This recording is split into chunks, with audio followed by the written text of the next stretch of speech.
Your seatbelt must be securely fastened when you are seated. Insert the flap tip into the buckle and pull the strap. To unfasten, just lift the buckle. If oxygen masks drop down, pull it towards you. Place it over your nose and mouth. Adjust the elastic bands and breathe normally. Remember, secure your own mask before assisting others. Your life jacket is stored under your seat.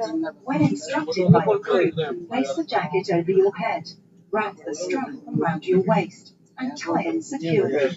Inflate the life jacket by pulling both the brake tabs firmly downwards. The life jacket can also be inflated by blowing into the red tubes. Do not inflate your life jacket until instructed by the crew and until you are outside the aircraft. This aircraft is fitted with 8 emergency exits, which are equipped with an automatic evacuation slide. The cabin crew will now point out the nearest emergency exits to you. Emergency path lighting has been placed on the floor to guide you to the nearest exit.